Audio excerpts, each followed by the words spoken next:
రండి.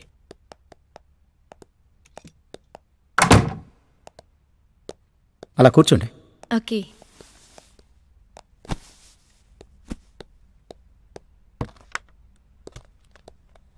తీసుకోండి. థ్యాంక్స్.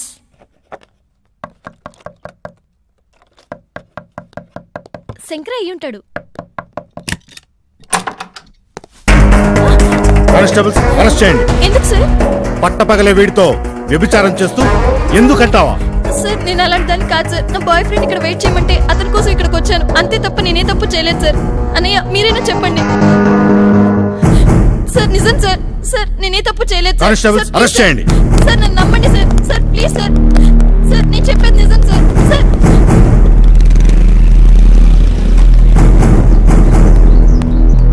వాళ్ళండి, నేను చూసుకుంటాను కదా. అక్క ఈ కేసు గురించి మీరు మర్చిపోండి సార్. Okay sir. అలక్య ఏమ్మా, ఏం జరిగింది?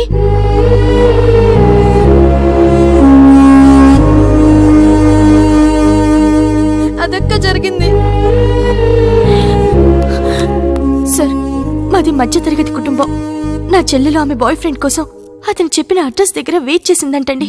ప్లీజ్ సార్ నా చెల్లిని వదిలేయండి సార్. సరే, ఆ బాయ్ ఫ్రెండ్ వచ్చి చెప్పమనండి, వదిలేస్తాను. Thank you sir. అసలు అతను ఎక్కడుంటాడే? పంజాగుట్ట మేలాంజ్లో ఉంటాడక్క. తను ఎప్పుడు అక్కడే కలుస్తానక్క. ఇప్పుడు కూడా తను అక్కడే ఉంటాడక్క. సరే నేను అతనితో మాట్లాడతాను. అలాగే నేను తీసుకొస్తాను. ఓకే ఓకే సార్, అతన్ని నేను తీసుకొస్తాను. ఓకే, నీ ప్రయత్నం నువ్వు చెయ్యి, లేదంటే రేపు కోర్టులో కలుద్దాం.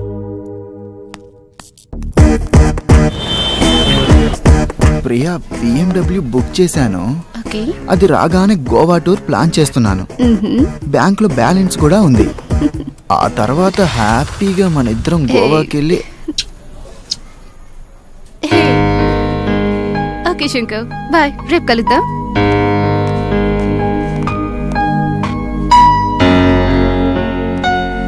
ఎక్స్క్యూజ్ మీ, శంకర్ అంటే మీరేనా? యా, మీరు? మీతో కొంచెం పర్సనల్ గా మాట్లాడాలి ప్లీజ్. ఓకే కూర్చోండి. నా చెల్లి అలెక్కి గురించి. ఓ, అలేఖ్య గురించా? చెప్పండి, ఏమైంది? మీరిచ్చిన ఒక రాంగ్ అడ్రస్ వల్ల పోలీసులు అలెక్కిని ప్రాస్టిట్యూట్ కేసులో అరెస్ట్ చేశారు. మీరొక్కసారి పోలీస్ స్టేషన్కి వచ్చి జరిగిన విషయం చెప్తే అలెక్కిని వదిలేస్తారు ప్లీజ్. రోజు ఒక్కటే డ్రెస్ వేసుకుంటామా? ఒకటే సినిమా చూస్తామా? లైఫ్ లో ఎంజాయ్మెంట్ లేకపోతే కిక్ ఉండదు. నేను రోజు ఎంతో మంది అమ్మాయిలతో తిరుగుతూ ఉంటాను, అందులో ఈ అలైక్య కూడా. ఇదంతా నేను కావాలని చేయించాను. పెళ్లి చేసుకోమని చాలా ఫోర్స్ చేసింది, అందుకే ఇలా చేశాను. స్మార్ట్ కూడా. ఇదే పని నేను చేస్తే?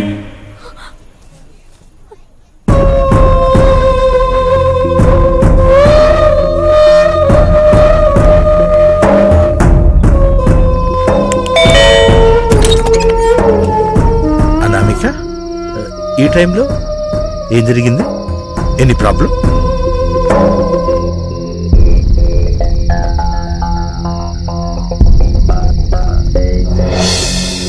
Please sir. సరే సరే, ఏ స్టేషన్ లో ఉంది? జూబ్లీ హిల్స్ పోలీస్ స్టేషన్ లో. నువ్వేం భయపడమ్మా, నీ చెల్లిని కాపాడే బాధ్యత నాది. యూ డోంట్ వర్రీ, నువ్వు ఇంటికెళ్ళు, నేను చూసుకుంటాగా. మీరే ఎలాగైనా కాపాడాలి సార్ ప్లీజ్. అనామిక, నువ్వు నా సొంత మనిషివి. చట్టంతో చదరంగం ఆడేవాడిది. నీ చెల్లిని కాపాడలేనా?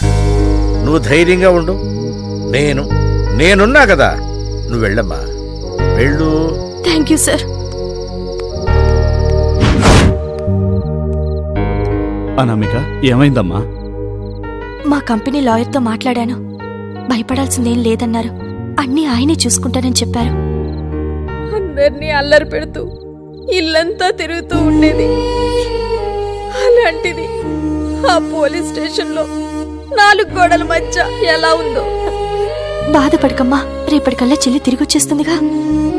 అది కాదమ్మా, ఈ విషయం 10 మందికి తెలిస్తే అలాగే ఏం చేసుకుంటుందోనని భయం. అమ్మో, నిన్న పెళ్లి చూపులు చూసుకున్న వాళ్ళకి ఈ విషయం తెలిస్తే నీ పెళ్లి కూడా ఆగిపోతుందేమో. ఇంకో పక్క నిషా జీవితం కూడా ఏమైపోతుందో. లేదమ్మా, అంత దూరం ఆలోచించుకో. ఏమ్మా, నిషాన్ రమ్మనేదా? వద్దు నాన్న, దానికి మనంత శాంతం లేదు. నేనున్నాను కదా, మీరు వెళ్ళి పడుకోండి. వెళ్ళమ్మా, వెళ్ళు నాన్న. నరసమ్మ, నరసమ్మ, నరసమ్మ! పడుపు వృత్తి చేయడానికి నీకు సిగ్గుగా లేదు? ఎందుకు సార్? నా భర్త మీద వ్యామోహం లేకో తన అసమర్థుడయ్యో నా ఒళ్ళు కొవ్వెక్కువ నేను పొరపాటు చేయట్లేదు సార్. తను తాగుడికి బానిసైపోయి భార్య బిడ్డలను పెంచుకోకపోతే కాపురం సాగేదెలా? నా వాళ్లను పెంచుకోవడం కోసం నేను పని చేస్తున్నా సార్. నా బిడ్డల్ని చంపుకోమంటారా sir?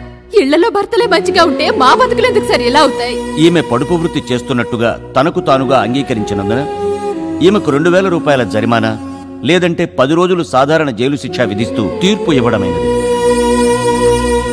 Next. Alekhya, Alekhya, Alekhya!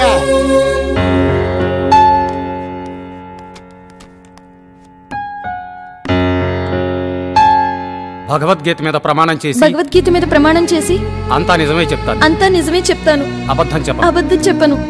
Proceed. మీ పేరు అలేఖ్య కదూ? అవునండి. అలేఖ్య గారు, మీరు ఆ టైంలో ఆ రూమ్ లో ఎందుకున్నారు? నా బాయ్ ఫ్రెండ్ శంకర్ ఫోన్ చేసి తన ఫ్రెండ్ రూమ్ దగ్గర ఉండమన్నాడు. అతని కోసమే అక్కడికి వెళ్ళాను. కానీ నిజంగా ఇతను ఎవరో నాకు తెలియదు సార్. ఇతని గురించి తెలుసుకునే లోపే పోలీసులు మమ్మల్ని అరెస్ట్ చేశారు. That's all your honour.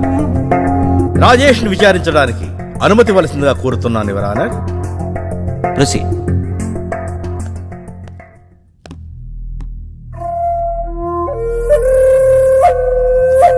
మీ పేరు? రాజేష్ సార్. రాజేష్. అలేఖ్య మీకు తెలుసా? తెలుసు సార్. ఎలా తెలుసు?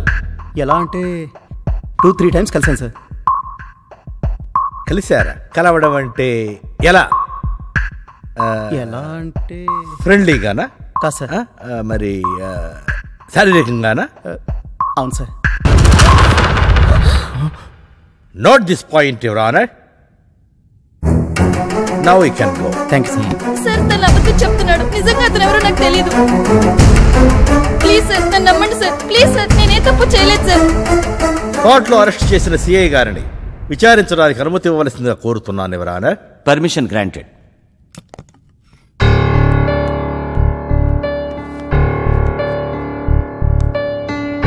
సిఐ గారు, రాజేష్, అలేఖ్య ఆ గదిలో ఉన్నట్టు మీకు ఎలా తెలిసింది? అక్కడ ప్రాస్టిట్యూషన్ జరుగుతోందని ఫోన్ వచ్చింది. రైడ్ చేస్తే వీళ్ళు దొరికారు.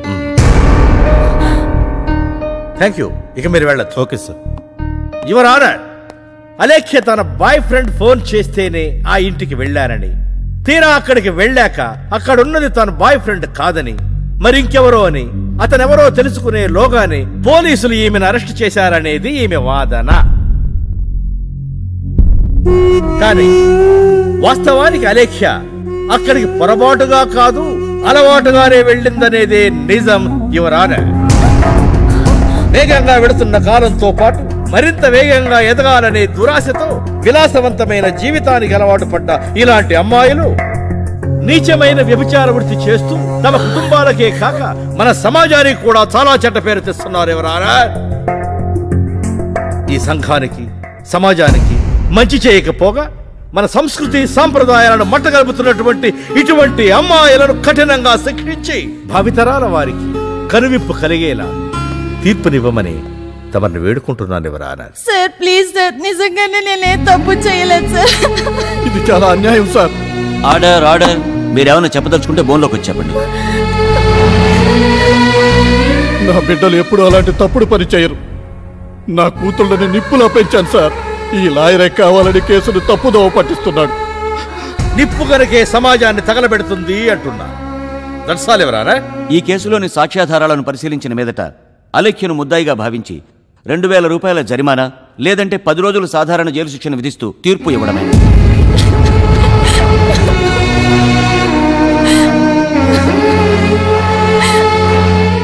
ఈ చేతులతో పెంచాను, అది ఎప్పుడు ఏడ్చింది లేదు, ఏమీ చేయలేని అసమర్థుడైన తండ్రిగా మిగిలిపోయాడు.